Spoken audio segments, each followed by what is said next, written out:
Ժողովուրդն էլ պետք է համբերատար լինի, ուժեղ լինի, քիչ-քիչ, քաղաք պետք է մաքրենք։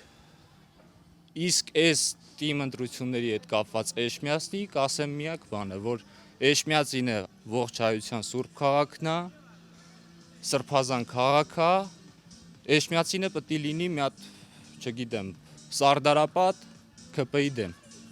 ՔՊ-ն տեղ չունի մեր Վաղարշապատ համայնքում։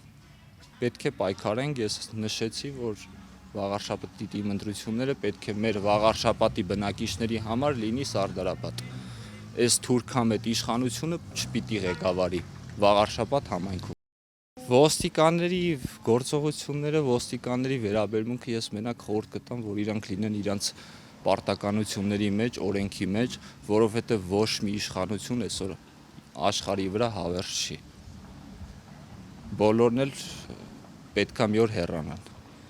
Իրանք թող իրանց խեղճի առաջ եւ օրենքի առաջ մաքուր լինեն։ Հասկանում ենք դա գործ է, ունեն հրաման,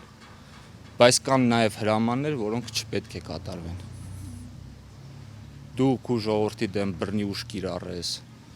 օրենքից դուրս գաս, զուտ նրա համար, որ քեզ հրաման են տվել, մեկ էլ որ քո աթոռը փափուկ է կամ ինչ-որ մատ կլորիկ գումար ես ստանում, դա աբսուրդ է։ Իհարկե ոչ բոլոր ոստիկանների մասին է խոսքը, իրավապահ համակարգում կան նաև ոստիկաններ, որոնք շատ կիրթ, նորմալ, իսկ ով որ օրենքից դուրս է գործում, ինքը պետք է իմանա, որ ինքը մի օր պետք է պատասխան տա դրա համար։